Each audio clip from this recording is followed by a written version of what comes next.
তার সমাধান। Who is going to take care of the wives? Why God created us? What is cosmic energy? The religion is the solution for the things happening all around the world. Jihad does not mean any war fought by any Muslim. Jihad basically means to strive to struggle. The Hindus and the Muslims will be united. He is not cosmic energy, he is more superior than that. Quran gives you the solution to the problems of humankind, not that we shall despise each other. That according to Japan, India will be the superpower of the world. We will be a superpower, will be far superior to the Americans.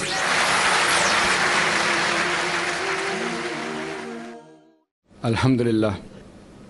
Wassalatu wassalam ala rasulillah wa ala alihi wa sahbihi ajmain. Amma ba'd. A'udhu billahi minash shaitanir rajim. Bismillahir rahmanir rahim. Udu ila sabri rabbika bil hikma wal mau'izatil hasana wajadil billati ahsan. Rabbi shrah li sadri wa yassir li amri wahlul 'uqdatam min lisani yafqahu qawli. সবাইকে স্বাগত জানাচ্ছি Islamic সম্ভাষণে। আসসালামু আলাইকুম ওয়া রাহমাতুল্লাহি ওয়া বারাকাতুহু।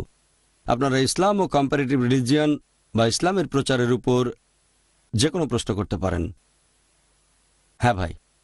আসসালামু আলাইকুম ওয়া রাহমাতুল্লাহি ওয়া বারাকাতুহু। ওয়ালাইকুম আসসালাম ওয়া রাহমাতুল্লাহি ওয়া বারাকাতুহু। আমার প্রশ্ন হচ্ছে, একজন অমুসলিম বন্ধুকে আমরা কিভাবে ইসলামের পথে দাওয়াত দিতে পারি? ভাই প্রশ্ন করলেন অমুসলিম বন্ধুদের কিভাবে ইসলামের পথে দাওয়াত দিতে পারি। পবিত্র কোরআনে এটা আছে, বিভিন্ন টেকনিক। আলহামদুলিল্লাহ, আজকের অনুষ্ঠানের শুরুতে আমি কোরআনের একটা আয়াত বলেছিলাম।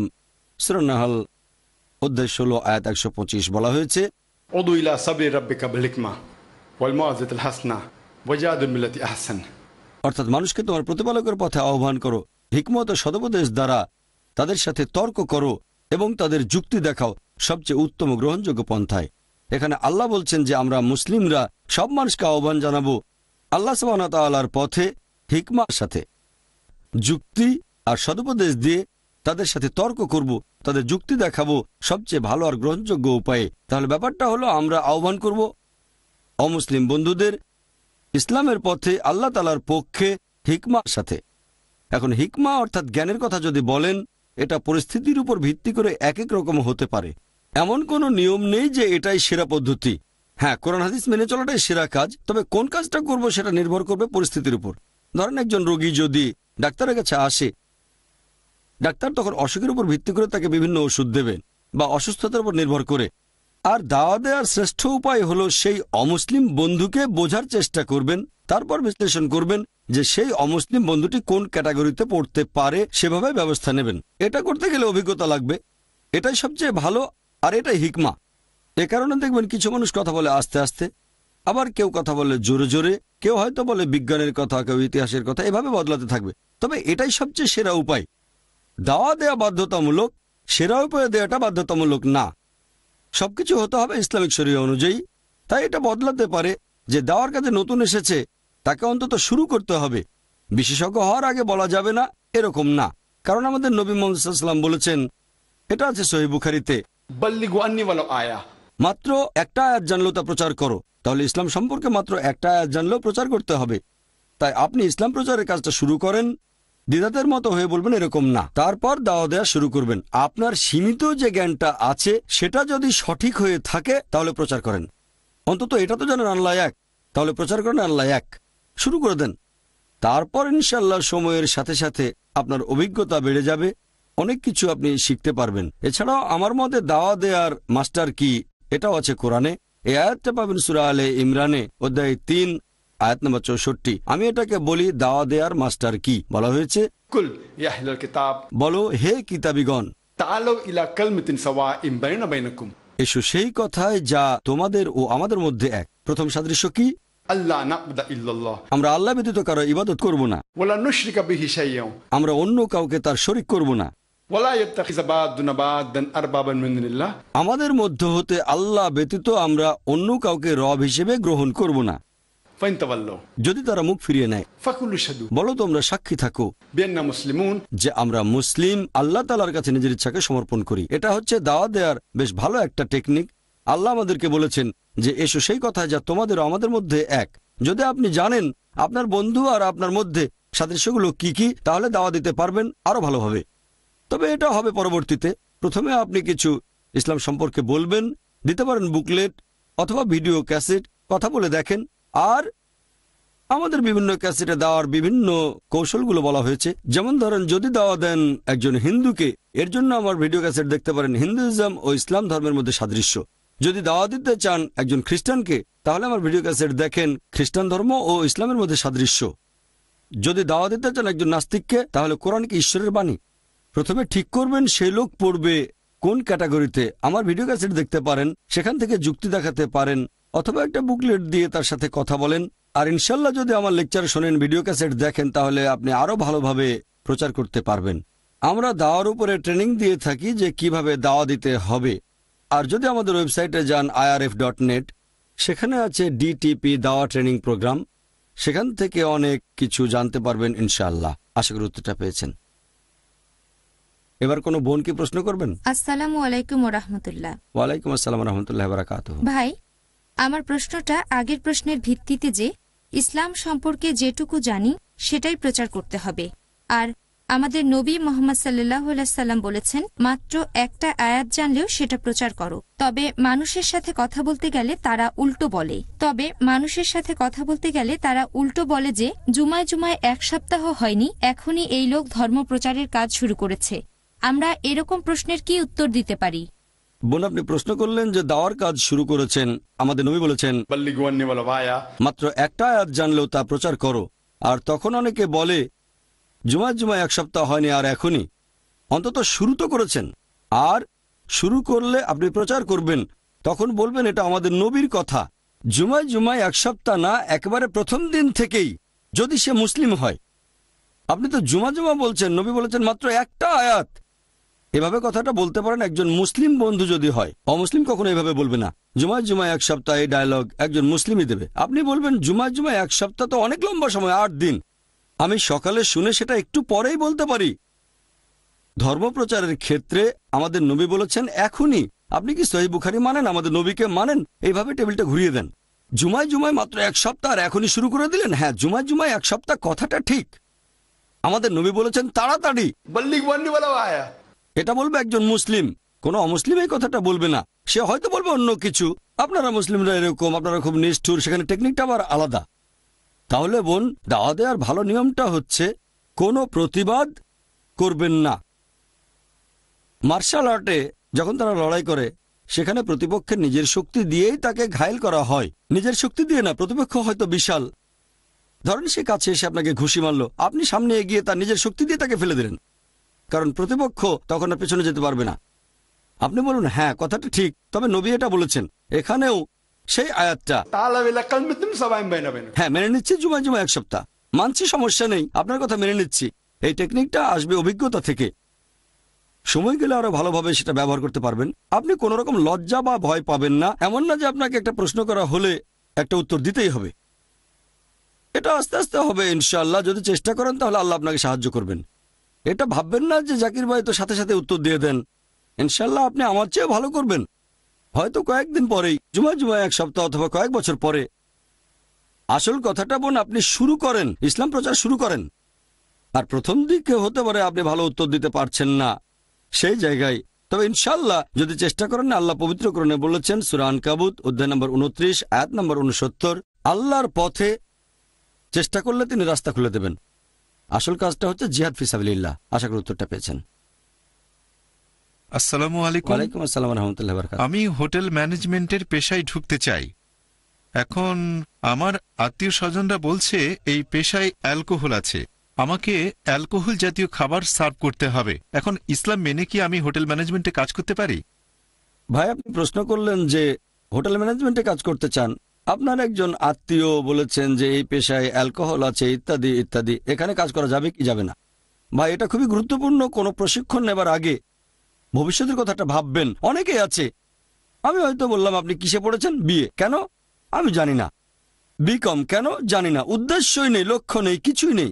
গ্র্যাজুয়েট হওয়ার দরকার তাই হয়েছি, কেন বিএ পড়লাম বা বিকম বা বিএসসি, যেন জীবনের কোনো লক্ষ্যই নেই।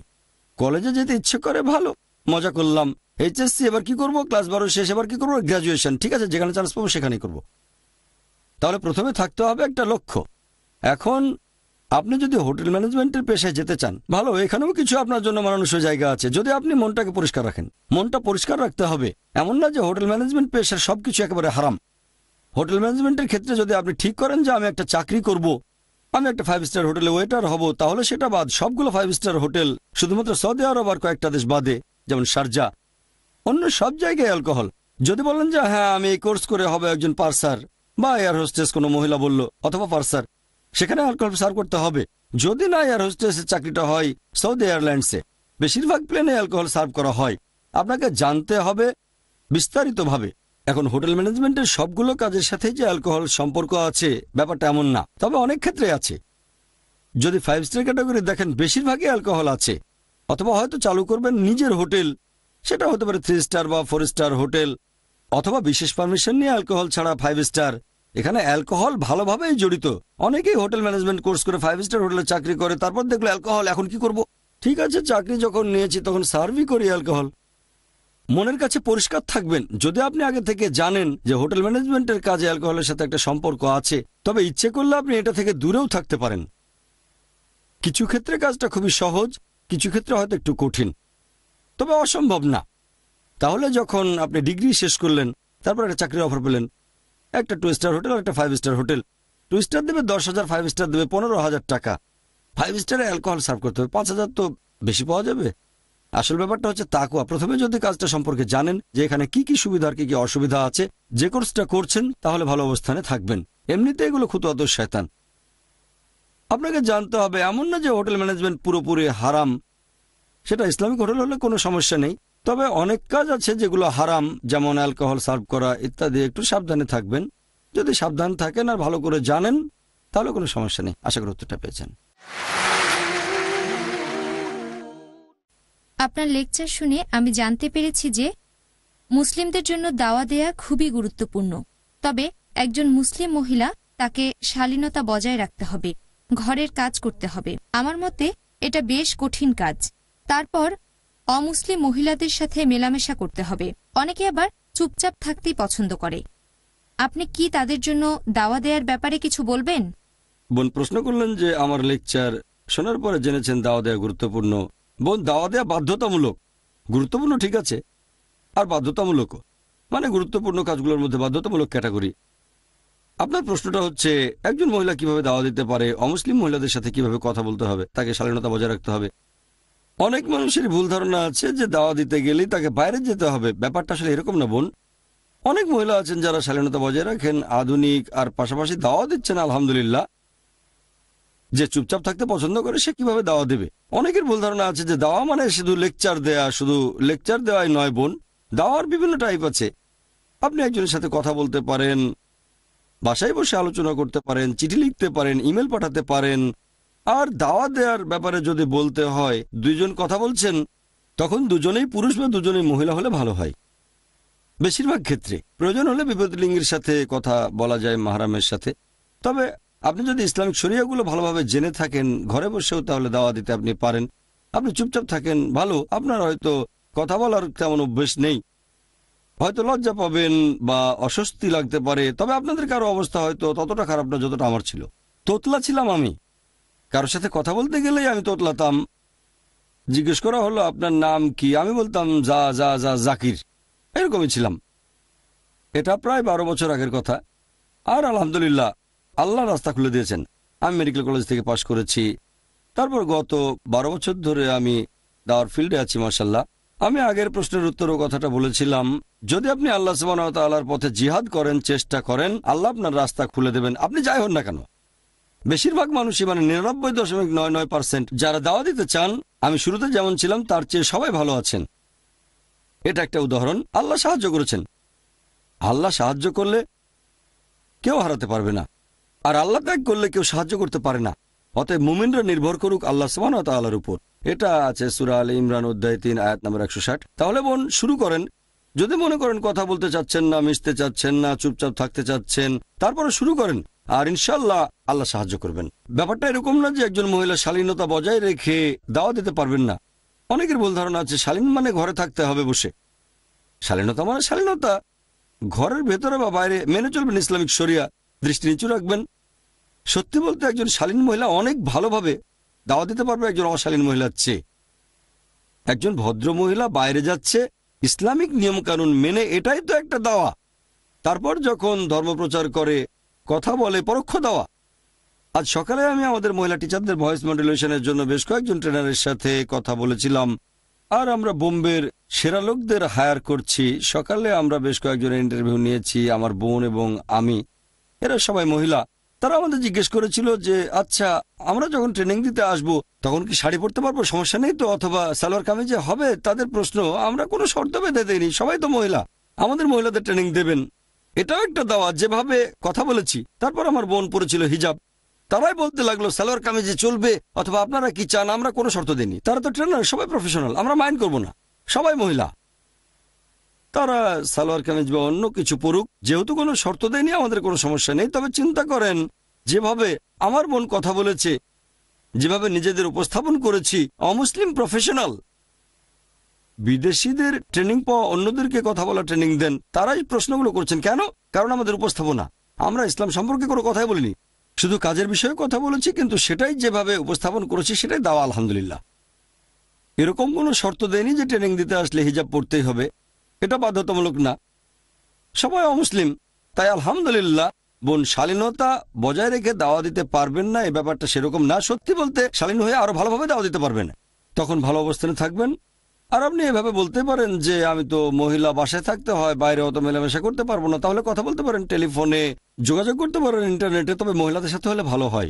এভাবে আপনি দাওয়া দিতে পারেন, পাঠাতে পারেন বই অথবা ভিডিও ক্যাসেট কিংবা অডিও টেপ ইত্যাদি। এছাড়া বলতে পারেন মুসলিম বন্ধুদেরকেও, মুসলিম বন্ধুকে জিজ্ঞেস করেন অমুসলিম কাউকে চেনে কিনা, তাদের পরিচিত কোনো অমুসলিম ইসলাম সম্পর্কে জানতে চাই কিনা, কোনো সমস্যা নেই।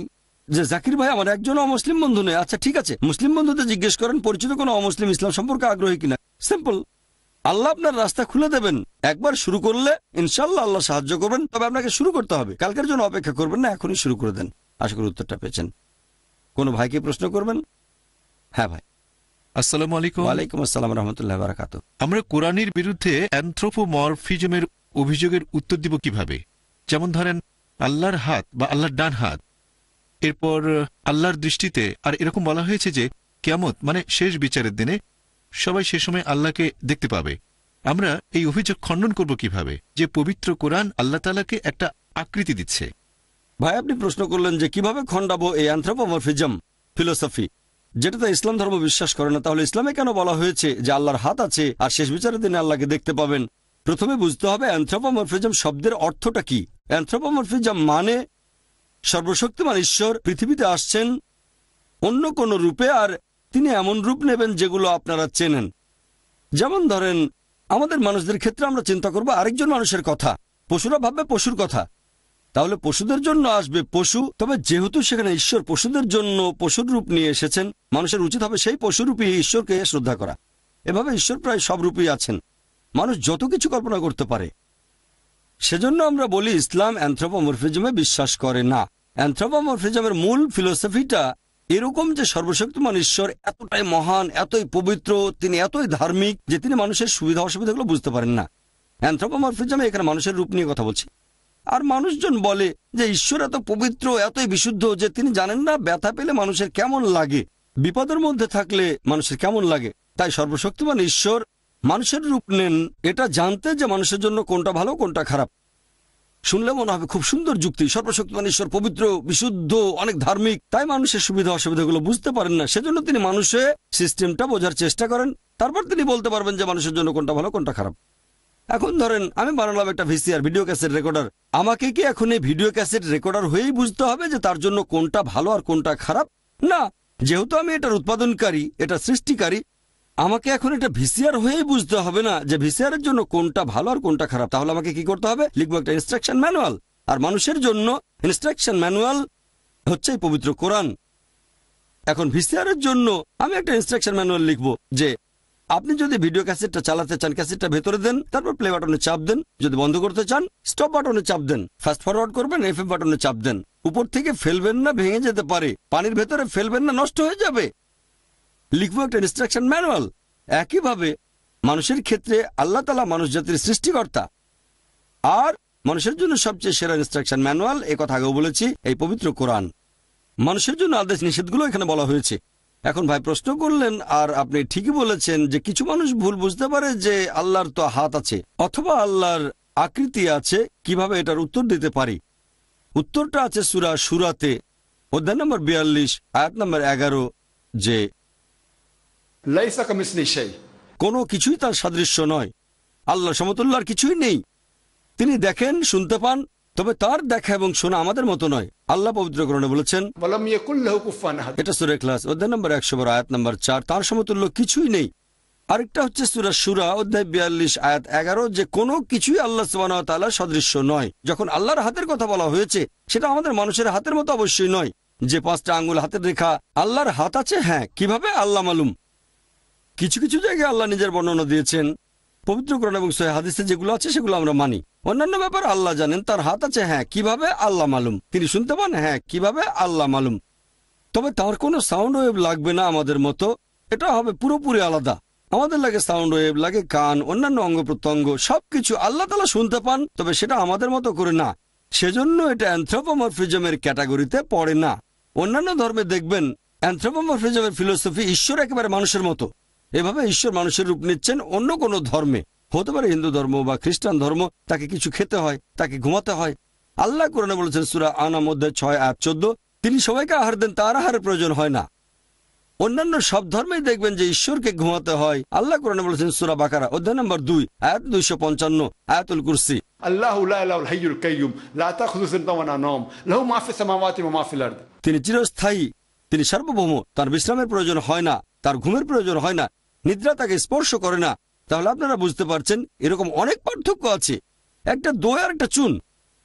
আর সে কারণে যখন আল্লাহ বলেছেন তার হাত আছে, অবশ্যই আছে, সেটা কিরকম আল্লাহ মালুম।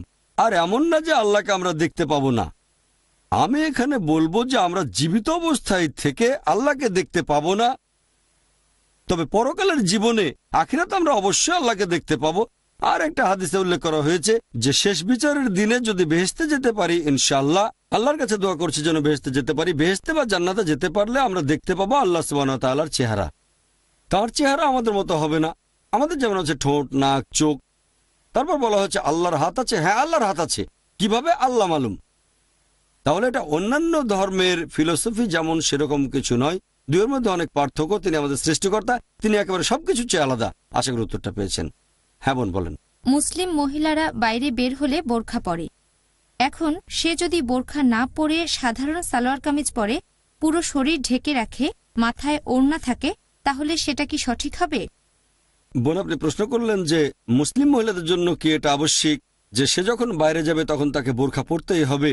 সে কি সালোয়ার কামিজের সাথে ওড়না পরতে পারে? বোন, এই বোরখা শব্দটা প্রচলিত শুধু এই ভারতে। আমাদের পবিত্র কোরআনের আয়াতে এটাকে বলা হয়েছে জিলবাব, একটা ওভারকোট। আল্লাহ পবিত্র কোরআনে বলেছেন সূরা আহজাব অধ্যায় 33 আয়াত নম্বর 59, যে হে নবী, তোমার স্ত্রী আর কন্যাদের বলো এবং মুমিন নারীদেরকে বলো বাইরে বের হলে তারা যেন চাদর দিয়ে শরীর ঢাকে। এটা হচ্ছে জিলবাব। এতে করে তাদেরকে চেনা যাবে আর তাদের উত্ত্যক্ত করা হবে না। সবচেয়ে ভালো যদি পরেন ওভারকোট, সেটাকে বলা যেতে পারে ওভারকোট, বলা যেতে পারে বোরখা বা এরকম কিছু। তবে আরবি শব্দটা জিলবাব। ওভারকোট বলা যেতে পারে একটা লম্বা কাপড় দিয়ে। এতে করে ইসলামিক শরিয়ার সবগুলো নিয়মকানুন মেনে চলা সম্ভব। যদি এরকম ওভারকোট পরেন তাহলে ইনশাআল্লাহ শরিয়ার নিয়মগুলো মেনে চলতে পারবেন, সহজ হবে। আর যদি পরেন সালোয়ার কামিজ, মাথায় ওড়না দিচ্ছেন, ওড়নাটা কত বড় সেটা যদি মাথা থেকে একেবারে পা পর্যন্ত আসে ভালো, তাহলে মনে হতে পারে যে এটা ওভারকোট। যদি আপনারা সৌদি আরবে যান বা মধ্যপ্রাচ্যে, শুধুমাত্র একটা কাপড় মাথা থেকে নিচে, এটাকে বলা যেতে পারে বড় ওড়না। তবে সবচেয়ে ভালো হয় যদি পরেন ওভারকোট, সবচেয়ে ভালো।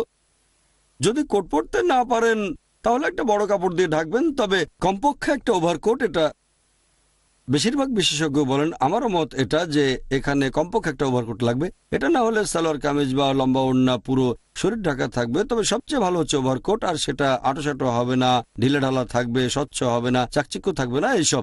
কোট সবচেয়ে ভালো। আর একজন মুসলিম মহিলা বাইরে গেলে তার ওভারকোট পরা উচিত। আশা করি উত্তরটা পেয়েছেন। ওয়াখিরি দাওয়ানা আলহামদুলিল্লাহ রাব্বিল আলামিন। আলহামদুলিল্লাহ ওয়াসসালাতু ওয়াসসালাম আলা রাসূলিল্লাহ ওয়া আলা আলিহি ওয়া সাহবিহি আজমাইন, আম্মা বাদ। আউযু বিল্লাহি মিনাশ শাইতানির রাজীম, বিসমিল্লাহির রহমানির রহিম। উদু ইলা সাবিলি রাব্বিকা বিল হিকমা والموعظة الحسنة وجادل بالتي حسن رب اشرح لي صدري ويسر لي أمري واحلل عقدة من لساني يفقهوا قولي। আপনাদের স্বাগত জানাচ্ছি ইসলামিক সম্ভাষণে। আসসালামু আলাইকুম ওয়া রাহমাতুল্লাহি ওয়া বারাকাতুহু। আল্লাহর দয়া, শান্তি ও রহমত আপনাদের সবার উপরে বর্ষিত হোক।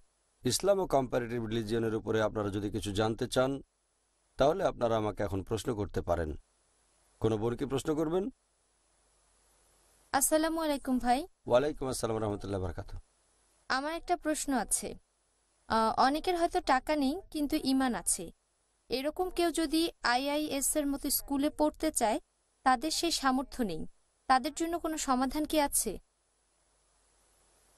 বোন, আপনি প্রশ্ন করলেন যে অনেকেরই হয়তো ঈমান আছে কিন্তু তাদের টাকা নেই, তারা স্কুলে কিভাবে পড়তে পারে। বোন, অনেকের টাকা থাকার পরও এখানে পড়তে পারে না, এটা 1 নম্বর পয়েন্ট। অনেক ছাত্রের বাবা মা কোটিপতি, টেস্টে পাশ করেনি, তাই স্কুলে ভর্তি হতে পারেনি। 1 নম্বর পয়েন্ট, টাকা থাকলে আমাদের স্কুলে ভর্তি হওয়া যায় না। আমাদের স্কুলে ভর্তি হতে গেলে ছাত্র এবং তার অভিভাবককে বেশ কিছু পরীক্ষায় পাশ করতে হবে। আর আমি জানি আমাদের স্কুলের খরচটা একটু বেশি, 4,750, আর টার্ম ফি দিয়ে প্রায় 5,500 রুপি। আমাদের স্কুলে 25% সিট তাদের জন্য যাদের খরচ বহনের সামর্থ্য নেই। 25%। হ্যাঁ, আমি এটা মানছি যে স্কলারশিপের জন্য যে প্রতিযোগিতা সেটা পুরো বেতন দিয়ে পড়ার চেয়ে বেশি। প্রথম দিকে নিয়মটা ছিল না, আগে সবার জন্য একটা অ্যাডমিশন টেস্ট হতো। প্রথম বছরে কোনো ক্যাটাগরি করিনি, অ্যাডমিশন টেস্টে টিকলেই সে চান্স পেয়ে যাবে। তারপর দেখলাম স্কলারশিপ দিতে হচ্ছে 50%কে। প্রথম বছর তাই বললাম সমস্যা নেই, তবে এভাবে স্কলারশিপ দিলে তো স্কুল বন্ধ করে দিতে হবে। তারপর আমরা নিয়ম করলাম 75% পুরো বেতন আর 25% স্কলারশিপ। পরের বছর দেখলাম যে লোকের ইনকাম মাসে 50 লাখ টাকা, সে বলছে ছেলে স্কলারশিপে পড়বে, আমার সামর্থ্য নেই। হ্যাঁ, হাতে রোলেক্স ঘড়ি, দাম কম করে হলো 4-5 লাখ টাকা হবে, তার নাকি সামর্থ্য নেই। এখন কি করব? মাসে 2,000 দিতে পারবো, এখন কি করব? আবার নতুন নিয়ম করলাম, স্কলারশিপ শুধু তাদের জন্য যারা জাকাত পেতে পারে। ঠিক এভাবে নিয়ম বদল করেছি যাতে কেউ বোকা বানাতে না পারে। এমন না যে আমরা গিয়ে চেক করছি, তবে জাকাতের ব্যাপার হলে বেশিরভাগ মুসলিম সেখানে মিথ্যে কথা বলবে না। এরপরও 2-1 থাকতে পারে, তাদেরকে আল্লাহর হাতে ছেড়ে দিচ্ছি, আল্লাহ তাদের হেদায়েত করুন। নতুন নিয়ম করলাম যে আমরা স্কলারশিপ দেব শুধুমাত্র সেই ছাত্রদের যাদের জাকাত পাওয়ার অধিকার আছে। এখন পুরো বেতনের ক্যাটাগরিতে দেখা যায় যে প্রতি 3 জন পরীক্ষার্থীর মধ্যে 1 জন চান্স পাচ্ছে। স্কলারশিপ ক্যাটাগরিতে প্রতি 15 জনের মধ্যে 1 জন পাচ্ছে, গড়পড় তাই। তাহলে সব মিলিয়ে প্রতি 10 জনে 1 জন ছাত্র পরীক্ষায় চান্স পায়। তবে স্কলারশিপ বেশ কঠিন, প্রতিযোগিতাটাও বেশি আমাদের স্কুলে, কারণ আসন সীমিত। আর আপনারা দেখবেন যে তারপরও আমরা যে লেভেলের মানুষজনকে চাচ্ছি এখনো পার্সেন্টেজ সেরকম হয়নি। আমরা ছাত্রের মেধার পাশাপাশি তার অভিভাবকের তাকওয়ার লেভেলটাকেও যাচাই করার চেষ্টা করি। আমরা বিভিন্ন রকম পরীক্ষা নিই, সবকিছু বিচার করে সিদ্ধান্ত নিই আমরাই। ছাত্রের পাশাপাশি যাচাই করি তার বাবাকে, তার মাকে, ইত্যাদি ইত্যাদি। এরকম অনেক ঘটনা। আমি এ পর্যন্ত 1 জন ধনী লোককেও দেখিনি। গত 5 বছরে যত অভিভাবকের ইন্টারভিউ নিয়েছি, যাদের কেবল টিভি বাদ দিতে বলেছি কিন্তু বাদ দেয়নি, 1 জনও না। প্রথমে হয়তো অনেকের কেবল সংযোগ ছিল, তবে এক গরিব লোক মাসে বেতন দেবে 500 টাকা আর সবগুলোতে পাস। ফাইনাল ইন্টারভিউ দিতে এসে বলল কেবল টিভি বাদ দেব না। তাহলে বুঝলেন তো, ফেল।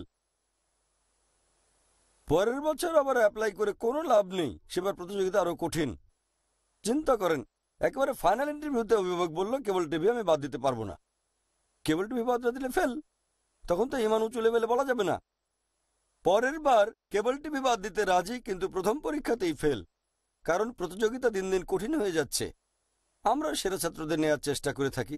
ঠিক তাহলে বোন, কেউ যদি বলে টাকার কারণে আমাদের স্কুলে পড়তে পারছে না, সে আসলে মিথ্যে বলছে। আমি বলছি, এভাবে বলতে পারেন আমি প্রতিযোগিতায় টিকতে পারিনি। ঠিক আছে, আমাদের স্কুলে স্কলারশিপের ব্যবস্থা আছে, অনেক ছাত্র এখানে সেই সুবিধা নিয়ে পড়াশোনা করে থাকে। কেউ হয়তো 100, কেউ 500, আবার কেউ 1000 টাকা। 25%-এর বেশি, বর্তমানে 40% ছাত্র স্কলারশিপ পায়। 35 থেকে 40%-এর মতো। টাকা না থাকলে এখানে পড়া যাবে না কথাটা ঠিক না, তবে আঙ্গুর ফল টক।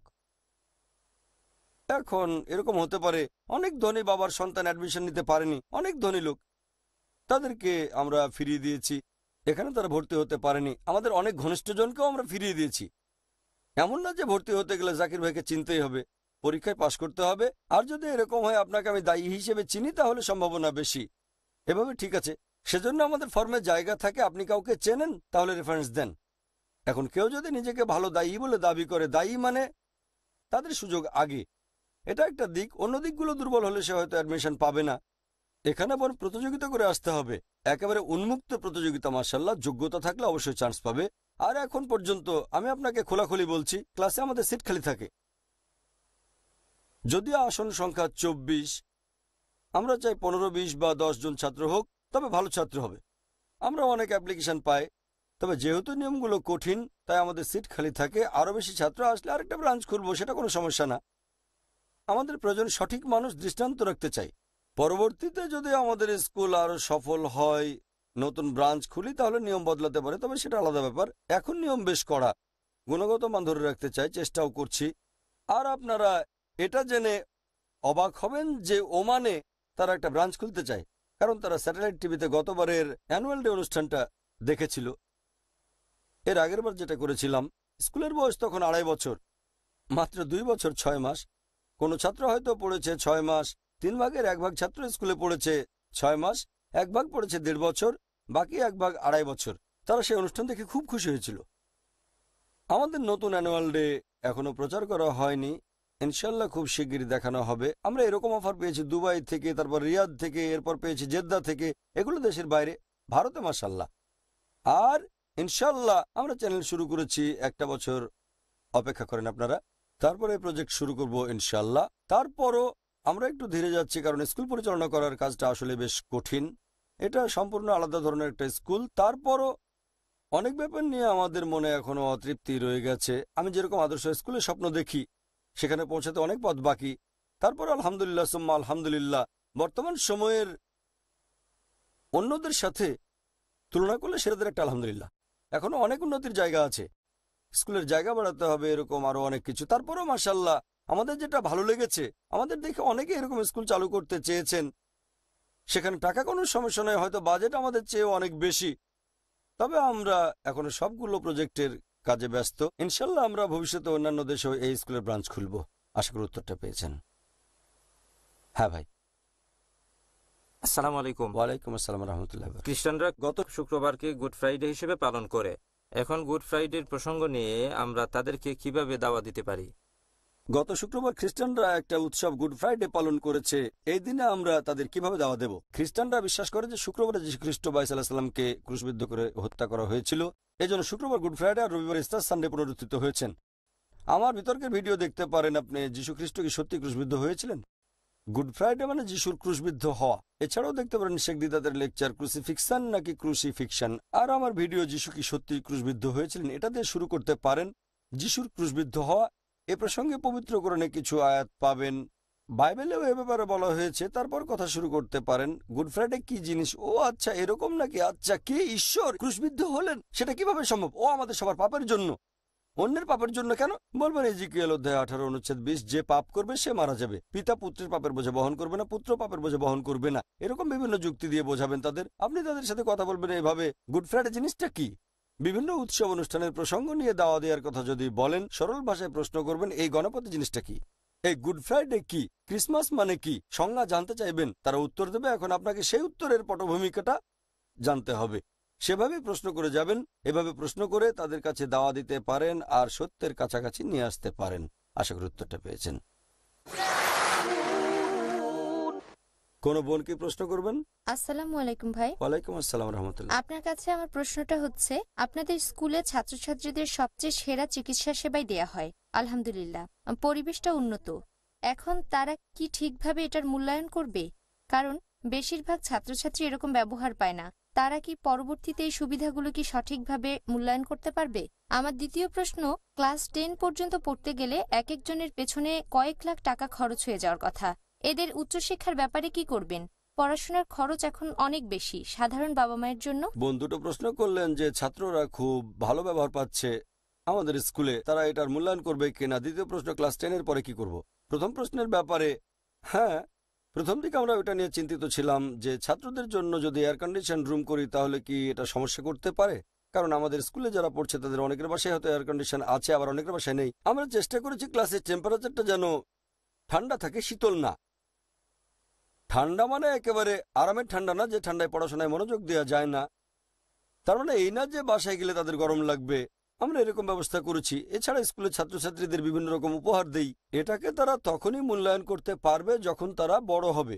আর আমরা সবসময় এটাই শিক্ষা দেব যে এটা গুরুত্বপূর্ণ না, গুরুত্বপূর্ণ হচ্ছে আল্লাহ এবং রাসূল।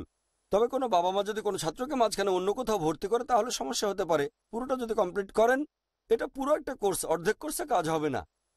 কোর্স কমপ্লিট করলে তারা মূল্যায়ন করতে শিখবে, তারা বুঝতে পারবে যে এই জিনিসগুলো ভালো। তবে আসল ব্যাপার হচ্ছে আল্লাহ এবং রাসূল, কোরআন এবং হাদিস মেনে চলা। এভাবে মাশাআল্লাহ আমরা পুরো কোর্সের প্ল্যানটা করেছি যে কিভাবে ছাত্ররা সরল পথে আসতে পারে। এই কোর্স আমাদের সবার চেয়ে আলাদা। আমি এই পর্যন্ত পৃথিবীর অনেক দেশে গেছি। আবার ওমানের কথা আমি বলছি, ওমানের কথা আবারও। ওমানে যে ভদ্রলোক সবচেয়ে বড় স্কুলটা চালান, তিনি আমার সাথে দেখা করতে চান। আমি তাকে বললাম আমি তো খুব ব্যস্ত। তিনি রেফারেন্স দিলেন। তখন বুঝলাম যে তিনি বেশ গুরুত্বপূর্ণ লোক, দেখা করা উচিত। তাই বললাম একটা কাজ করেন ভাই, আমি একটা মিটিংয়ে যাব, সেখানে আমরা একে অন্যের সাথে পরিচিত হব। যখন এর পরের মিটিংটাতে আমি যাব তখন আপনার গাড়িতে উঠব। উনি একটা মার্সিডিজ বেঞ্জে করে এসেছিলেন, তার গাড়িতে উঠলাম। পরে ভেন্যুতে পৌঁছাতে যে সময় লাগে আমরা কথা বললাম। উনি বললেন আমি আপনার স্কুলের ব্রোশিয়ারটা দেখেছি, আমি আমার স্কুলটাকে আপনাদের মতো করতে চাই। তার স্কুল হচ্ছে দেশের মধ্যে সেরা। আমি বললাম ঠিক আছে, আসল জিনিসটা টাকা নয়, আসল হচ্ছে আইডিয়া। আর আপনারাও দেখেছেন আলহামদুলিল্লাহ আমাদের আইডিয়াটা একেবারে আলাদা। আমরা এখন পর্যন্ত আলহামদুলিল্লাহ আমাদের আদর্শ যে স্কুল সেখানে হয়তো পৌঁছাতে পারিনি, তবে আলহামদুলিল্লাহ যতদূর পেরেছি সেটাই সবার জন্য একটা দৃষ্টান্ত। এখনো উন্নতির অনেক জায়গা আছে, তারপর আলহামদুলিল্লাহ সুম্মা আলহামদুলিল্লাহ। আমার কথা বলি, আল্লাহ সুবহানাহু ওয়া তাআলার নামে বলছি, আমার ছেলেকে আমি শুধুমাত্র এই স্কুলেই পড়াবো, অন্য কোনো স্কুলের নাম যেগুলো দেখেছি। আমি পৃথিবীর সেরা কিছু স্কুল দেখেছি, এমন না যে সেখানে ছিলাম, পরিদর্শন করেছি। যদি আমি এটার চেয়ে আরও ভালো স্কুল পাই সেখানে ছেলেকে পড়াবো। এবারে আপনার দ্বিতীয় প্রশ্নে আসি যে ক্লাস 10-এর পরে ছাত্রদের কি হবে। এখন IRF এডুকেশন ট্রাস্টের কথা যদি বলতে হয়, প্রতিশ্রুতি আমাদের ক্লাস 10 পর্যন্ত। আমাদের আরও অনেক প্ল্যান আছে, তবে এখনই কথা দিচ্ছি না। ইনশাল্লাহ আমাদের আরও অনেক প্ল্যান আছে। ভবিষ্যতে একটা ইসলামিক কলেজ দেওয়ার ইচ্ছা আছে। আমি এটা নিজের থেকেই বলছি, স্কুলটার চেয়ারম্যান হিসেবে বলছি না। আমরা যেসব প্রতিশ্রুতি দিয়েছিলাম তার প্রায় সবগুলোই পূরণ করেছি মাশাআল্লাহ। অনেকে এটাকে ভুল বোঝে, বলে মার্কেটিং খুব ভালো হয়েছে। আমাদের মার্কেটিং পলিসি নাকি বেশ ভালো। আমরা কি কোনো মিথ্যে কথা বলেছি? যা বলেছি তা পূরণ করার চেষ্টা করেছি। আমাদের লক্ষ্য হয়তো আরো উপরে। আলহামদুলিল্লাহ যে কথা দিয়েছিলাম তার 95%ই আমরা পূরণ করেছি, 95%-এর বেশি মাশাআল্লাহ। আমাদের প্ল্যান আছে ইনশাআল্লাহ উপযুক্ত সময় আসলে আমরা এই স্কুলে ব্যবস্থা করব HSC। আমি তবে কোনো কথা দিচ্ছি না, আমার ইচ্ছাটা এরকমই। কবে করতে পারবো আল্লাহ মালুম। তবে আশা করি বর্তমান ছাত্ররা যখন ক্লাস 10-এ পৌঁছাবে ততদিনে পরবর্তী পর্যায়ের ব্যবস্থা আমরা করে ফেলতে পারবো। আরও অনেক প্ল্যান আছে, সবকিছু ঠিকঠাক মতো চললে করব Islamic medical college, engineering college ইনশাল্লাহ। কবে? 10 বছর, 50 বছর, 100 বছর, আল্লাহ মালুম। তবে আমাদের প্ল্যান আছে। সেটা আমি করব না, আমার ছেলে করবে নাকি তার ছেলে, আল্লাহ মালুম। তবে প্ল্যান আছে, করব ইসলামিক ইউনিভার্সিটি, তারপর Islamic medical college, Islamic engineering college, Islamic MBA college, Islamic journalism, এরকম সব কিছু আমাদের এরকম কিছু প্ল্যান আছে। তবে কবে করতে পারবো? 10 বছর, 100 বছর, 200 বছর পরে, আল্লাহ মালুম, তিনি ভালো জানেন। তবে আমাদের এরকম প্ল্যান আছে ইনশাআল্লাহ। এটা আল্লাহর উপর ছেড়ে দিচ্ছি যে কখন সম্ভব হবে। আমরাও চেষ্টা করে যাচ্ছি। আশা করি উত্তরটা পেয়েছেন। কোনো ভাই প্রশ্ন করবেন? হ্যাঁ ভাই। পবিত্র কোরআন বলছে যীশু খ্রিস্ট ক্রুশবিদ্ধ হয়ে মারা যাননি। তাদের কাছে ব্যাপারটা এরকম মনে হয়েছিল। এখন প্রশ্নটা এরকম প্রতারক ঈশ্বরকে বিশ্বাস করব কিভাবে? সত্যকে গোপন করে রাখার প্রায় 600 বছর পর জানানো হলো যীশু ক্রুশবিদ্ধ হয়ে মারা যাননি। ভাই একটা প্রশ্ন করলেন। পবিত্র কোরআনে আছে সূরা নিসা অধ্যায় 4 আয়াত নাম্বার 157 বলা হয়েছে যে ওয়ামা কাতলুহু ওয়ামা সালাবুহু, তারা তাকে হত্যা করেনি, ক্রুশবিদ্ধও করেনি, ওয়ালাকিন শুব্বিয়া লাহুম। তাদের কাছে এরকম মনে হয়েছিল। যারা মতভেদ করেছিল তারাও সংশয়যুক্ত ছিল, ইল্লাতিবা জান, অনুমান ছাড়া তাদের কোনো জ্ঞান ছিল না। তাহলে কোরআন বলছে তারা তাকে হত্যা করেনি, তাকে ক্রুশবিদ্ধও করেনি, তাদের এরকম মনে হয়েছিল। তাদের কাছে এরকম মনে হয়েছিল, এমন না যে আল্লাহ এভাবে তুলে ধরেছেন। কোরআন বলছে না যে আল্লাহ এভাবে তুলে ধরেছেন। ধরেন আপনি একটা মরুভূমিতে, সেখানে মনে হবে অনেক দূর পানি টলমল করছে। তার মানে এই না যে আল্লাহ আপনাকে বোকা বানাচ্ছেন, এটার বৈজ্ঞানিক ব্যাখ্যা আছে, মরীচিকা। কোরআন বলছে না যে আল্লাহ তাআলা এভাবে তুলে ধরেছেন, ব্যাপারটা এমন না। তাদের এরকম মনে হয়েছিল, তার মানে তারা ভেবেছিল কিভাবে? আল্লাহ মালুম। যদি কোরআন বলতো আল্লাহ ইচ্ছে করে এভাবে তুলে ধরেছেন, সর্বশক্তিমান আল্লাহ নিশ্চিত করেছেন যেন তারা এভাবে চিন্তা করে। ব্যাপারটা এমন না। বলা হয়েছে যে তারা তাকে হত্যা করেনি, ক্রুশবিদ্ধ করেনি, তাদের এরকম মনে হয়েছিল, তার মানে যীশু খ্রিস্টের ব্যাপারে তারা ভেবেছিল যে এটাই। কোরআন আরো বলছে যারা মতভেদ করেছিল তারা সংশয়যুক্ত ছিল, তার মানে হত্যা করা হয়নি, ক্রুশবিদ্ধ হয়নি, মতভেদকারীরা ছিল সংশয়যুক্ত। কোরআন এখানে একেবারে পরিষ্কার। ঠিক, এর মানে এই না যে আল্লাহ প্রতারণা করছেন। আল্লাহ কখনোই প্রতারণা করেন না, ব্যাপারটা এরকমই। কোনো বোন কি প্রশ্ন করবেন? ভাই, আপনি কি সূরা আবাসের ভিত্তিতে দাওয়া দেয়া যে ইসলাহ দেয়ার চাইতে বেশি গুরুত্বপূর্ণ সেটা বোঝাতে পারবেন? বোন প্রশ্ন করলেন যে ইসলাম দেয়ার চেয়ে দাওয়া দেয়া বেশি গুরুত্বপূর্ণ, এটা সূরা আবাসের ভিত্তিতে জানতে চাইলেন। সূরা আবাসের পটভূমিকা যদি জানেন, অধ্যায় 80, মোহাম্মদ সাল্লাল্লাহু আলাইহি সাল্লাম কথা বলছিলেন মক্কার গোত্রপ্রধানের সাথে যারা ছিল মুশরিক। যখন নবী গোত্রপ্রধানদের সাথে কথা বলছিলেন তখন একজন মুসলিম যিনি ছিলেন অন্ধ, তিনি নবীর কথায় বাধা দিলেন। নবী তখন ভুরু কোঁচকালে এই আয়াতগুলো আল্লাহ তাআলা নাজিল করেন, তুমি ভুরু কোঁচকালে কেন? আপনারা খেয়াল করলে দেখবেন যে ধরেন একজন মানুষ যখন কথা বলছে কোনো গুরুত্বপূর্ণ লোকের সাথে, হয়তো মন্ত্রী বা প্রধানমন্ত্রী, এরকম গুরুত্বপূর্ণ, তখন একজন সাধারণ লোক যদি গিয়ে সেখানে বাধা দেয় তাহলে খুব স্বাভাবিকভাবেই সে লোকটার প্রতিক্রিয়াটা হবে ভুরু কোঁচকানো। আর একজন সাধারণ মানুষের পক্ষে এমন কাজটা করাই স্বাভাবিক। কিন্তু আমাদের নবী আল্লাহ পবিত্র কোরআনে বলেছেন সূরা কালাম অধ্যায় 68 আয়াত নাম্বার 4, চারিত্রিক বৈশিষ্ট্যে তুমি সর্বোচ্চ আসনে অধিষ্ঠিত। আল্লাহ বলেছেন সূরা আহজাব অধ্যায় নম্বর 33 আয়াত নম্বর 21 যে নিশ্চয়ই নবীর চারিত্রিক বৈশিষ্ট্যে তোমরা পাবে সবচেয়ে উত্তম আদর্শ। যেহেতু তার লেভেলটা আলাদা তাই তার ভ্রুকুটি নিয়ে কিছু আয়াত নাজিল হলো। তুমি ভ্রুকুটি করলে কেন?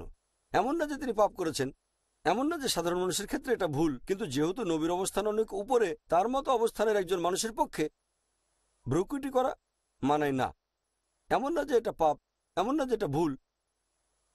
আর পরবর্তীতে নবী সেই লোককে দেখলেই বলতেন তোমার কারণে আল্লাহ আমাকে মনে রেখেছেন। নবী তাকে 2 বার মদিনার গভর্নর বানিয়েছিলেন। পবিত্র কোরআনের এই আয়াতগুলোর মাধ্যমে আমরা নবীর চারিত্রিক বৈশিষ্ট্যের উচ্চতা সম্পর্কে কিছুটা বুঝতে পারি। তাছাড়া এখানে আরও একটা জিনিস বোঝানো হচ্ছে। এখানে এটাও বলা হচ্ছে যে মুহাম্মদ সাল্লাল্লাহু আলাইহি ওয়াসাল্লাম এই পবিত্র কোরআন লেখেননি।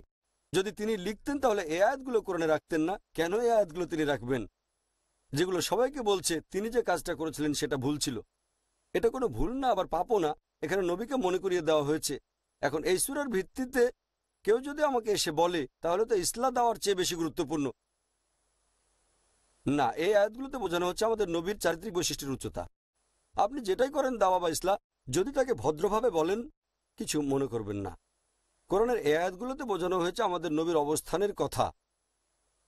ধরুন আমি কোনো অমুসলিমের সাথে কথা বলছি, তখন একজন মুসলিম এসে বাধা দিল, যদি তার অ্যাপয়েন্টমেন্ট না থাকে তাহলে হয়তো আমিও পছন্দ করব না। তার মানে এই না যে যেহেতু আমাদের নবীর কাহিনীটা আছে আপনি দাওয়া বন্ধ করে ইসলাম দেওয়া শুরু করবেন। আয়াতটাতে আরও আছে তুমি হয়তো জানো না কে হেদায়েত পাবে। হেদায়েত করাটা আল্লাহর হাতে, তবে আমরা দায়িত্ব পালন করে যাব। এখন আমাদের নবী মুহাম্মদ সাল্লাল্লাহু আলাইহি ওয়াসাল্লামের অবস্থান সবার উপরে, তবে ব্যাপারটা এমন না যে কোনো মুসলিমকে আপনি বকাঝকা করবেন। ধরুন আমি অ্যাপয়েন্টমেন্ট নিয়ে একজন অমুসলিমের সাথে কথা বলছি, আর ওমানে এরকম একটা ঘটনা ঘটেছিল। একদিন আরও বেশি থাকলাম আমি, যাতে হিন্দু সম্প্রদায়ের সাথে কথা বলতে পারি, শুধু তারাই। আর দুর্ভাগ্যজনকভাবে কেউ জানিয়েছে কোন একটা ক্লাবকে, একটা মুসলিম প্রতিষ্ঠানকে, যে ডক্টর জাকির নায়েক একই সময় এখানে আসবেন। আমি বললাম অসম্ভব, আমি তো কিছু জানি না। কে বলেছে? যে বলেছে নিজের ইচ্ছাই বলেছে, তার কাছে জিজ্ঞেস করেন। আমি তো বলিনি যে আমি যাব। পরে তাদেরকেও সময় দিলাম সকালবেলায়, বললাম এই লেকচারটা আমার বেশি গুরুত্বপূর্ণ, অমুসলিমদের সাথে কথা বলবো, এটা আমার কাছে বেশি গুরুত্বপূর্ণ। সে সময় কোনো রাজা বা সুলতান ডাকলেও আমি যেতে পারবো না। এখন কোনো মুসলিম যদি কিছু জানতে চায় আপনাকে যে দাওয়া বাদ দিতে হবে এমন কোনো নিয়ম নেই। ইসলামে দুটোই গুরুত্বপূর্ণ, দাওয়া এবং ইসলাম।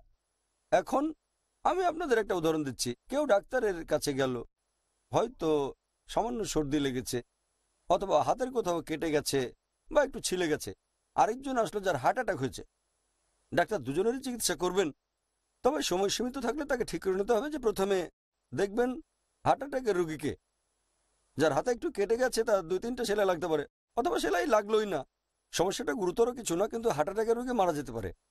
ঠিক তাহলে একইভাবে এখানে যে মানুষগুলো এখনো অমুসলিম হয়ে আছে আর যারা শিরক করছে, তারা যেন আর শিরক না করে, এটাই সবচেয়ে ভালো। সাধারণ নিয়ম কিছু কিছু পরিস্থিতিতে বদলাতে পারে এটা, তবে সাধারণ পরিস্থিতিতে স্বাভাবিকভাবেই অমুসলিমদের কাছে ইসলাম প্রচার বা দাওয়া দেয়া বেশি গুরুত্বপূর্ণ। তার মানে এই না যে মুসলিমদের অবহেলা করবেন, তবে যদি সময় সীমিত হয়, কথা বলতে পারবেন মাত্র একজনের সাথে, তখন যেটা বেশি গুরুত্বপূর্ণ সে কাজটাই করবেন। আশা করি উত্তরটা পেয়েছেন। এবারে অনুষ্ঠানের শেষ প্রশ্ন। হ্যাঁ ভাই। আলহামদুলিল্লাহ, আমাদের স্কুল আর টিভি চ্যানেলের প্রজেক্ট দুইটাই সফল হয়েছে। ভবিষ্যতে আইআরএফ কি অন্য প্রজেক্টে হাত দেবে? কেন, আপনি কি বর্তমান প্রজেক্টে সাহায্য করছেন? ভাই জিজ্ঞেস করলেন এরপরে কোন প্রজেক্টে হাত দিচ্ছি। এরকম বিভিন্ন প্রজেক্ট আসে আর যায়। তবে প্রথম দিকে আলহামদুলিল্লাহ 10 বছর আগে যা ছিল সেটা বলতে পারি, তখন ছিল 4টা। এগুলোই আমাদের প্ল্যানে ছিল। একটা হচ্ছে দাওয়া সেন্টার, সেটা করতে পেরেছি মাশাআল্লাহ। এরপরে স্যাটেলাইট চ্যানেল ছিল, কিন্তু সেটা আসলো 3 নম্বরে, আর তার আগে স্কুল। তাহলে প্রথমে একটা দাওয়া প্রতিষ্ঠান, এরপরে স্যাটেলাইট চ্যানেল, 3 নম্বরে স্কুল, 4 নম্বরে সুদমুক্ত ব্যাংক। এটা 4 নম্বর। প্রথমটা করলাম, দ্বিতীয়টা করার আগে করলাম 3 নম্বরটা, স্কুলটা আগে করেছি, তারপর চ্যানেল। 4 নম্বর প্রজেক্ট। এর মধ্যে বিভিন্ন সময় আরো অনেক প্রজেক্ট এসেছে, আমি সেগুলোর কথা এখানে আপনাদের বলছি না, তবে প্রধান হচ্ছে 4টা। পরের প্রজেক্টটা হচ্ছে সুদমুক্ত ব্যাংক, সুদমুক্ত ইনভেস্টমেন্ট কোম্পানি অথবা ব্যাংক এরকম। এ ব্যাপারে আমি আগেও বলেছিলাম, ইনশাল্লাহ আমরা বিভিন্ন উচ্চ স্তরের লোকজনের সাথে যোগাযোগ করছি, অনেক গুরুত্বপূর্ণ ব্যক্তির সাথে আলোচনা করেছি, সবকিছু এখানে বলছি না। আর মাশাল্লাহ, আমি ভারতের অর্থমন্ত্রী মিস্টার চিদম্বরমের সাথে কথা বলেছি, তিনি তখন জেদ্দায় ছিলেন। ভারত সরকারও সহযোগিতা করবে। ভারত সরকার এখন ব্যাংকগুলোকে অনুমতি দিয়েছে যে তারা ইসলামিক ফাইন্যান্স করতে পারবে বাইরের দেশ থেকে, এই অনুমতিটা দিয়েছে। তবে ইসলামিক ব্যাংকের অনুমতি দেয়নি আমি যতদূর জানি। এটা ভালোভাবে কাজ করলে হয়তো অনুমতি দেবে। তবে এরকম কিছু মানুষ আছে যারা ভারতের বাইরে থাকে, আর ইসলামিক ফাইন্যান্স হলে হয়তো তারা টাকা বিনিয়োগ করবে ইনশাল্লাহ। এখন জানি না কতদিন লাগবে, 1 বছর নাকি 10 বছর লাগবে, আমরা জানি না। এর মধ্যে অনেক কিছু আসতে পারে। তবে এই 4টা আমার মনে হয়েছে এগুলো প্রয়োজনীয় মুসলিমদের জন্য, এবারে আরো অনেক প্রয়োজন আছে, তবে এই 4টা প্রজেক্ট আমার মতে সবচেয়ে গুরুত্বপূর্ণ। দেখা যাক আমরা কতটা অর্জন করতে পারি। আশা করি উত্তরটা পেয়েছেন। ওয়াখিরু দাওয়ানা আলহামদুলিল্লাহ রাব্বিল আলামিন। আলহামদুলিল্লাহ ওয়াসসালাতু ওয়াসসালাম আলা রাসূলিল্লাহ ওয়া আলা আলিহি ওয়া সাহবিহি আজমাইন, আম্মা বাদ। আউযু বিল্লাহি মিনাশ শাইতানির রাজীম, বিসমিল্লাহির রহমানির রহিম। ওয়া মান আহসানু ক্বাওলাম মিম্মান দাআ ইলাল্লাহি ওয়া আমিলা সলিহান ওয়া ক্বালা ইন্নানি মিনাল মুসলিমিন। রাব্বি ইশরাহ লি সাদরি ওয়া ইয়াসসির লি আমরি ওয়াহলুল উকদাতাম মিন লিসানি ইয়াফকাহু কাওলি। আপনাদের স্বাগত জানাই ইসলামিক সম্ভাষণে। আসসালামু আলাইকুম ওয়া রাহমাতুল্লাহি ওয়া বারাকাতুহু। আল্লাহর দয়া, শান্তি ও রহমত আপনাদের সবার উপর বর্ষিত হোক। ইসলাম ও কম্পারেটিভ রিলিজিয়নের উপর কোনো কিছু জানতে চাইলে আপনারা আমাকে প্রশ্ন করতে পারেন। হ্যাঁ ভাই। আসসালামু আলাইকুম। ওয়ালাইকুম আসসালাম ওয়া রাহমাতুল্লাহি ওয়া বারাকাতুহু। সৌদি আরবে কয়েকদিনের মধ্যে একটা সিনেমা বের হচ্ছে, প্রডিউসার একজন প্রিন্স। সিনেমার নাম কাইফাহাল। এখানে মুসলিম একজন মহিলার কাহিনী বলা হয়েছে যে চাকরি করার ব্যাপারে খুব আগ্রহী। তার ভাই এখানে বাধা দেয়। সিনেমার প্রডিউসার যে প্রিন্স, তিনি একথাও বলেছেন যে সৌদি নাগরিকদের অধিকার আছে বিনোদন অনুষ্ঠান দেখা আর মিউজিক শোনার। এই ব্যাপারে আপনি কি বলবেন? আমার মতে এরকম কিছু হলে সেটা অন্যান্য দেশের মুসলিমদেরকেও প্রভাবিত করবে। প্রিন্স নিজের মুখেই বলেছেন সৌদিদের বিনোদন অনুষ্ঠান দেখার অধিকার আছে, তাদের মিউজিক শোনারও অধিকার আছে, এই বিনোদনের প্রয়োজন রয়েছে। এখন ইসলামের প্রেক্ষাপটে আমরা মুসলিমরা কিভাবে বিনোদন উপভোগ করতে পারি? ভাই, আপনি প্রশ্ন করলেন যে একজন সৌদি প্রিন্স একটা সিনেমায় অর্থায়ন করেছেন একজন মুসলিম মহিলার কাহিনী, যে চাকরি করতে চায় কিন্তু তার ভাই চায় না সে চাকরি করুক, সে ভাইয়ের ইচ্ছার বিরুদ্ধে চেষ্টা করে যাচ্ছে। প্রিন্স বলেছেন যে সৌদিদের বিনোদনের অধিকার আছে, তারপর মিউজিক, মুসলিমরা এটাকে কিভাবে দেখব। 1 নম্বর পয়েন্ট, আমি এই সিনেমাটা সম্পর্কে জানি না, সিনেমাটার নামও শুনিনি, তাই আমি বলতে পারবো না সেখানে কি কি আছে। আমি গল্পটাও জানি না, তাই নির্দিষ্ট করে সিনেমার ব্যাপারে বলতে পারবো না আমি। তবে সামগ্রিকভাবে যদি জানতে চান, কেউ একটা সিনেমা বানালো যে এক মহিলা চাকরি করতে চায় আর তার ভাই বাধা দিচ্ছে, তারপরও মহিলা চেষ্টা করছে, সামগ্রিকভাবে উত্তর দিতে পারি। এই সিনেমাটা দেখিনি, গল্পটাও জানি না আমি, তাই এটার প্রসঙ্গে উত্তর দিতে পারবো না। তবে সামগ্রিকভাবে কোনো মহিলা যদি ইসলামের অনুমোদন আছে এমন কোনো পেশায় যেতে চায় তাহলে কোনো সমস্যা নেই, যদি ইসলামের অনুমতি থাকে। আমার লেকচার দেখতে পারেন ইসলাম ধর্মে নারীর অধিকার, সেখানে বলেছিলাম কোন কোন পেশায় মহিলারা যেতে পারে, যেমন শিক্ষক বা গাইনোকোলজিস্ট, ডাক্তার। মহিলাদের জন্য ভালো পেশা আছে, এমন কোনো পেশায় যাবে না যেখানে মহিলাদের শরীর ব্যবহার করা হয়ে থাকে, যেমন নাচ করা বা গান করা, মডেলিং ইত্যাদি। সে যে পেশায় যেতে চায় সেই পেশাটা যদি ইসলামিক শরিয়া অনুযায়ী হয়ে থাকে তাহলে কোনো সমস্যা নেই। তবে এখানে পরিস্থিতি ভালোভাবে দেখতে হবে। সেই মহিলা কার সাথে থাকতে পারে স্বামী অথবা ভাইয়ের সাথে। ভাই বলতে পারে টাকার জন্য চাকরি করতে চাও, আমি তো টাকা দিচ্ছি, তাহলে চাকরি করবে কেন? এরকম কিছু মতভেদ হতে পারে। কিন্তু ধরুন সেই মহিলা হতে যাচ্ছে একজন দাইয়া, সেই মহিলা দাওয়া দিতে আগ্রহী, ইসলাম প্রচার করতে চায়, বাধা দেওয়া উচিত না। দেখতে হবে সে কোন পেশায় যেতে চাচ্ছে। যদি সে এমন পেশায় যেতে চায় যেটা হচ্ছে হারাম, যেমন নাচ করতে চায় অথবা গান গাইবে, এখানে আপত্তি জানানো যায়। মহিলা কোন পেশায় আগ্রহী সে ব্যাপারে আমি কিছুই জানি না। পেশাটা জানতে পারলে হয়তো সেই অনুযায়ী একটা উত্তর দেওয়া যেত। আর দ্বিতীয়ত যে সৌদিদের বিনোদন অনুষ্ঠান দেখার, মিউজিক শোনার অধিকার আছে, তবে বিনোদনটা হবে হালাল, মিউজিক হবে হালাল, বিনোদন হবে ইসলামিক শরিয়া অনুযায়ী। আর মিউজিকও নবী অনুমতি দিয়েছেন দফ আর প্রাকৃতিক শব্দকে। তবে অন্যান্য বাদ্যযন্ত্র যেমন বাঁশি, তারের বাদ্যযন্ত্র অনুমতি নেই। তাহলে যে মিউজিক শুনছেন সেটা ইসলামিক হলে কোনো সমস্যা নেই, বিনোদন অনুষ্ঠান ইসলামিক হলে কোনো সমস্যা নেই। আমরা সমাধানের একটা চেষ্টা করেছি, চালু করেছি পিস টিভি। আলহামদুলিল্লাহ আমরা বিনোদন অনুষ্ঠান দেখাই, হালাল বিনোদন। এখানে পাবেন সাউন্ড এফেক্ট, হালাল সাউন্ড এফেক্ট। চ্যানেলটা সৌদি আরবেও আছে। সৌদি আরবে এটা সবচেয়ে জনপ্রিয়। আর মধ্যপ্রাচ্যে এটা একটা ফ্রি চ্যানেল, 24 ঘন্টার চ্যানেল। এই চ্যানেল দেখলে আলহামদুলিল্লাহ বিনোদন পাবেন, আপনারা হালাল সাউন্ড এফেক্টও পাবেন, কোনো সমস্যা নেই। এখন আপনার সেই প্রিন্সকে জানানো যেতে পারে যে আমরা একটা সমাধান পেয়েছি, একটা হালাল সমাধান, ইসলামিক। এজন্য সব পাবেন এই দুনিয়ায় আর আখিরাতে ইনশাআল্লাহ। আশা করি উত্তরটা পেয়েছেন। কোনো বোন কি প্রশ্ন করবেন? আসসালামু আলাইকুম। ওয়ালাইকুম আসসালাম রহমতুল্লাহ বারাকাতুহু। আমার প্রশ্নটা খেলাধুলা নিয়ে। বেশ কিছু বিশেষজ্ঞ বলেছেন ক্রিকেট খেলা হচ্ছে সেই আমলের পাথর খেলার মতো। এ প্রসঙ্গে একটা হাদিসের কথা বলে তারা ক্রিকেটকে নিষিদ্ধ করেছেন।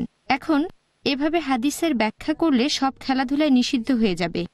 আরেক দল বিশেষজ্ঞ বলেছেন ক্রিকেটারদের জনপ্রিয়তা অনেক বেশি, কিছু মানুষ তাদের উপাসনা করতে পারে, এভাবে নিরুৎসাহিত করেছেন। এখন ধরেন আগামীকাল ফুটবল খেলা হলো জনপ্রিয় খেলা, অথবা মনে করেন টেবিল টেনিস হলো জনপ্রিয়, তখন কি এগুলোকেও নিষিদ্ধ করা হবে?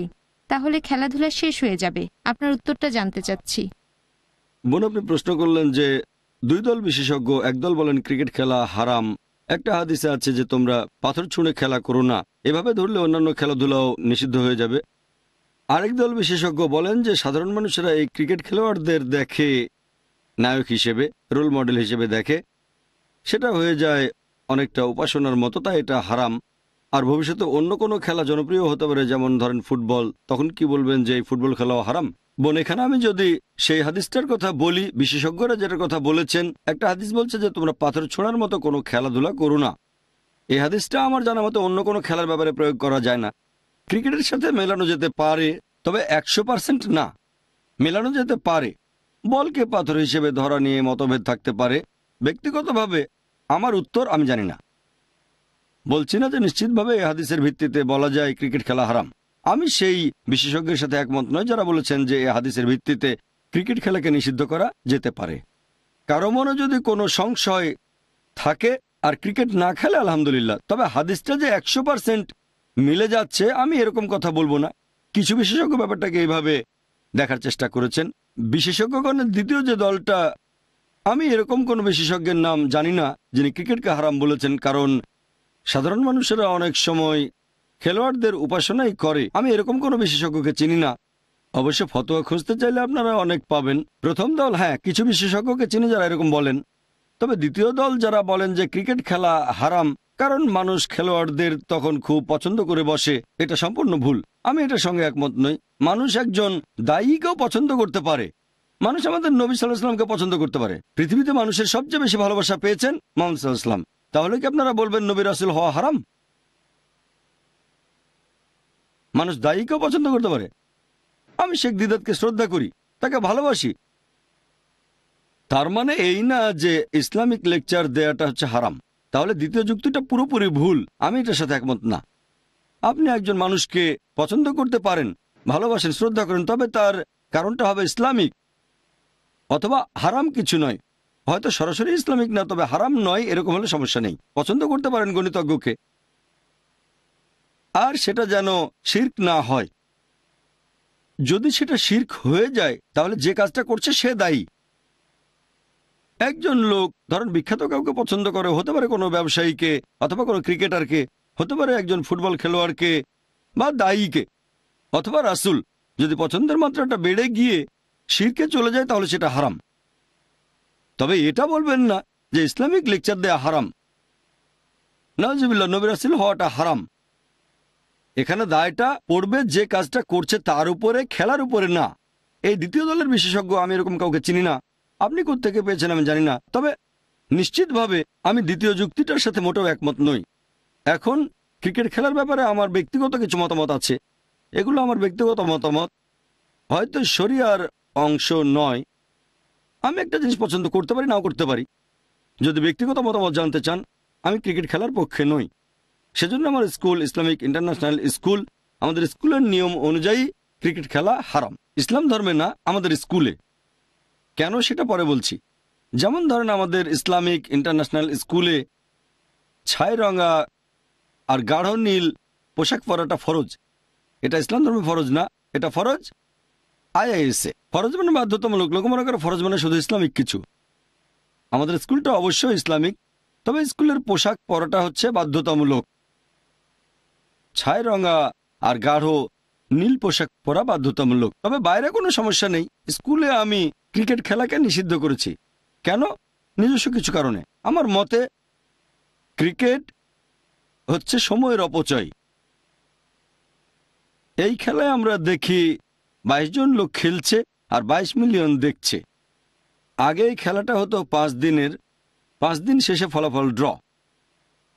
এখন শুরু হচ্ছে ওয়ানডে ক্রিকেট। আর ক্রিকেট খেলায় আপনারা দেখবেন যে খেয়াল রাখতে হবে বাতাসের স্পিড কেমন, আকাশে মেঘ আছে কিনা, পিচটার অবস্থা কেমন। খেলোয়াড়দের চেয়ে অন্যান্য জিনিসগুলো যেন বেশি গুরুত্বপূর্ণ। আমি যে খেলা পছন্দ করি, যেমন ফুটবল, হকি, বাস্কেটবল, ভলিবল, অন্যান্য বেশিরভাগ প্রায় সবগুলোই আমার মতে ক্রিকেটের চেয়ে ভালো। যে খেলাগুলোকে আমরা হালাল বলে ধরেছি, হারাম খেলাগুলো বাদ দেন, যেমন জুয়া খেলা, যদি এটাকে খেলা বলেন। তবে আমার মতে অন্যান্য খেলাগুলো, আমি যেসব খেলার কথা জানি, ফুটবল খেলেন 1.5 ঘন্টা, সাথে সাথে রেজাল্ট, ভালো এক্সারসাইজ, স্ট্যামিনা বাড়ে। আর ক্রিকেট খেলায় যারা এই খেলা দেখছে তারা মন্তব্য করছে অনেক সময় ধরে খেলা হয় আর খেলাটা ব্যয়বহুল। আপনার লাগবে লেগ গার্ড, তারপর লাগবে প্যাড, লাগবে এই গার্ড, ওই গার্ড, হেলমেট। আমার জানা মতে ক্রিকেট হচ্ছে পৃথিবীর সবচেয়ে ব্যয়বহুল খেলাগুলোর মধ্যে একটা। আমার মতে এটা সময়ের অপচয়। এখানে এক্সারসাইজ হয় খুবই কম। আরও কিছু খেলা আছে যেগুলো অনেকটা ক্রিকেটের মতোই। তবে ক্রিকেটের ব্যাপারে বলবো, আমি চাই না যে ইসলামিক ইন্টারন্যাশনাল স্কুলের ছাত্ররা এই খেলাটা খেলুক। তারা অন্য খেলা খেলতে পারে। তবে আমি কথা বলছি না যে এটা হারাম, নিষিদ্ধ। যদিও আমি পছন্দ করি না, খেলাটা অপছন্দ করি, বলতে পারি না যে এটা ইসলামে হারাম। বলতে পারি আমার ব্যক্তিগত দৃষ্টিভঙ্গি অনুযায়ী ক্রিকেটটা খেলা উচিত না। তবে বলতে পারবো না যে ইসলামে এটা হারাম, এমন কথা বলিও নি। কিছু বিশেষজ্ঞ যদি হাদিসের ভিত্তিতে এরকম বলেন, তারা দায়ী থাকবেন, সঠিক হতে পারে অথবা ভুলও হতে পারে, আল্লাহ মালুম। তবে আমার মতে এটা সময়ের অপচয়। বিশেষ করে মুসলিমরা, এখনকার ভারতের বেশিরভাগ মুসলিমের প্রিয় খেলা ক্রিকেট। যে খেলতে পারছে না সে কি করছে? দর্শক হিসেবে যোগ দিচ্ছে আর মন্তব্য করছে, আরে গাভাস্কার ওভাবে খেললো কেন, এইভাবে কাটটা দিলে তো পারতো, লেগ সাইড দিয়ে। ফুটবলে তারা মন্তব্য করতে পারে না। ফুটবল খেলা খেলবেন, উপভোগ করবেন, আর ক্রিকেট খেলায় মন্তব্য করবেন। মানুষজন রেডিওতে খেলা শোনে, এটা আসলে সময়ের অপচয়। 22 জন খেলছে আর 22 মিলিয়ন সেটা দেখছে। আমি ব্যক্তিগতভাবে ক্রিকেটের বিপক্ষে, তবে বলবো না যে ইসলাম ধর্মে এটা হারাম। তবে এটা সময়ের অপচয়। আশা করি উত্তরটা পেয়েছেন। হ্যাঁ ভাই। আসসালামু আলাইকুম। ওয়ালাইকুম আসসালাম রাহমাতুল্লাহ। যিশু খ্রিস্ট যে ঈশ্বর, এই দাবির পক্ষে খ্রিস্টানরা বাইবেল থেকে বেশ কিছু অনুচ্ছেদের উদ্ধৃতি দেয়। যেমন আমি আলফা এবং ওমেগা, যিশু বলেছেন। আর এছাড়াও আরেকটা অনুচ্ছেদ একেবারে শুরুতে ছিল, সেই শব্দ ছিল ঈশ্বরের সাথে, শব্দই ছিল ঈশ্বর। তারা বলতে চায় এখানে শব্দ হচ্ছে যিশু খ্রিস্ট। এছাড়াও আরেক জায়গায় যিশু খ্রিস্ট সবাইকে বলছেন যে ইব্রাহিম আসার আগেও আমি সেখানে ছিলাম। এটা ব্যাখ্যা করেন। আমার আরেকটা প্রশ্ন আছে, ঈশ্বরের জাতুপুত্র, এই কথাটা কি ওল্ড টেস্টামেন্টে যীশু খ্রিস্ট বাদে অন্য কোনো নবীর বেলায় ব্যবহার করা হয়েছে? হ্যাঁ ভাই।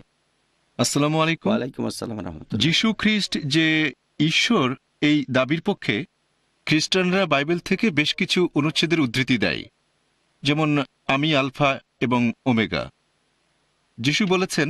আর এছাড়াও আরেকটা অনুচ্ছেদ, একেবারে শুরুতে ছিল সেই শব্দ, শব্দ ছিল ঈশ্বরের সাথে, শব্দই ছিল ঈশ্বর। তারা বলতে চায় এখানে শব্দ হচ্ছে যীশু খ্রিস্ট। এছাড়াও আরেক জায়গায় যীশু খ্রিস্ট সবাইকে বলছেন যে ইব্রাহিম আসার আগেও আমি সেখানে ছিলাম। এটা ব্যাখ্যা করেন। আমার আরেকটা প্রশ্ন আছে, ঈশ্বরের জাতুপুত্র, এই কথাটা কি ওল্ড টেস্টামেন্টে যীশু খ্রিস্ট বাদে অন্য কোনো নবীর বেলায় ব্যবহার করা হয়েছে? ভাই, আপনি প্রশ্ন করলেন অনেক প্রশ্ন, যে খ্রিস্টানদের অনেকেই এরকম দাবি করে যে যীশুখ্রিস্ট হলেন ঈশ্বর, আর এই বক্তব্যের পেছনে যুক্তি দেখায় বাইবেল থেকে যে যীশুখ্রিস্ট বলেছেন আমি আলফা আমি ওমেগা। তারপর বাইবেল বলছে শুরুতে ছিল শব্দ, শব্দ ছিল ঈশ্বরের সাথে, এখানে যীশুখ্রিস্টের কথা বলা হয়েছে। তারপর ইব্রাহিমের আগেও আমি ছিলাম। আপনি বাইবেল থেকে এরকম গোটা বিশেক উদ্ধৃতি দিতে পারবেন।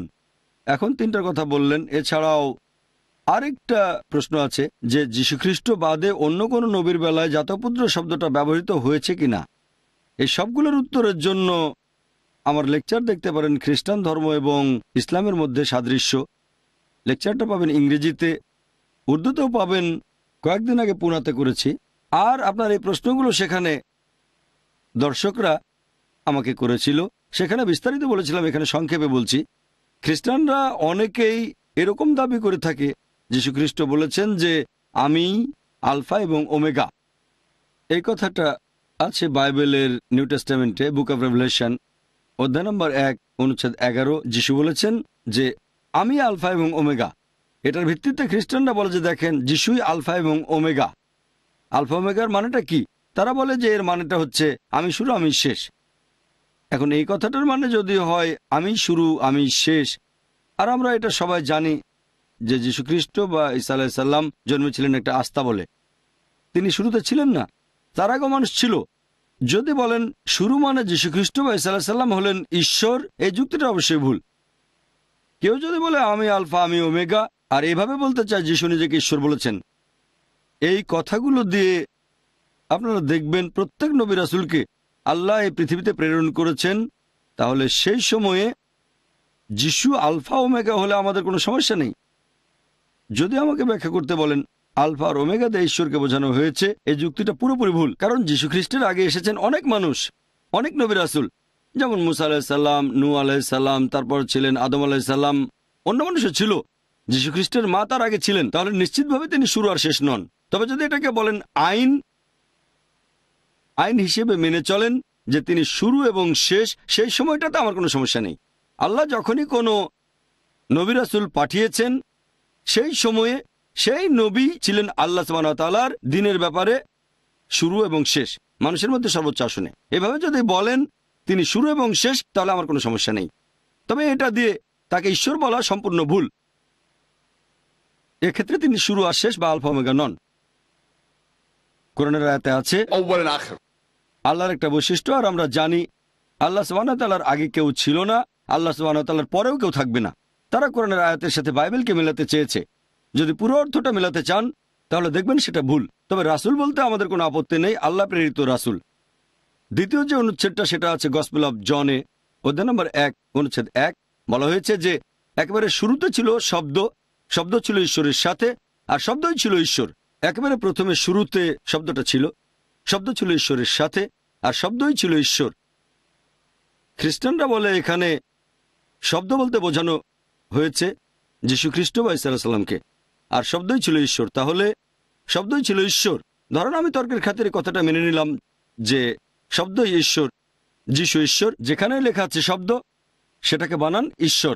তাহলে শুরুতে ছিল শব্দ, শব্দ ছিল ঈশ্বরের সাথে, আর শব্দই ছিল ঈশ্বর। এটা হয়ে যাবে শুরুতে ছিল ঈশ্বর, ঈশ্বর ছিল ঈশ্বরের সাথে, আর ঈশ্বর ছিল ঈশ্বর।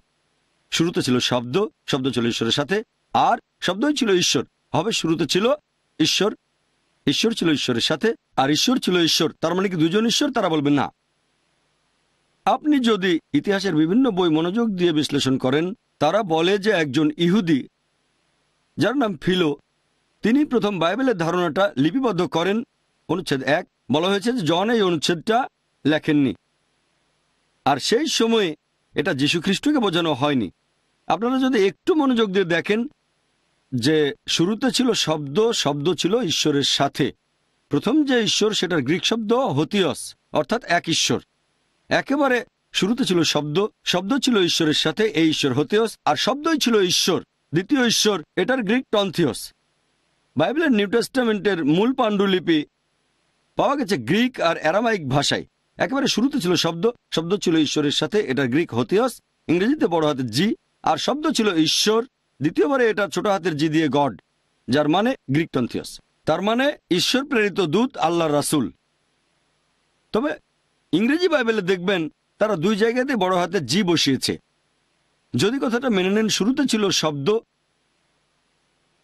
শব্দ ছিল ঈশ্বরের সাথে, মানে সর্বশক্তিমান ঈশ্বর, আর শব্দই ছিল ঈশ্বর, তার মানে শব্দ ছিল ঈশ্বরের দূত। এটাই সমস্যা, শব্দ হয়েছে ঈশ্বরের দূত। এরকম বললে আমাদের কোনো সমস্যা নেই।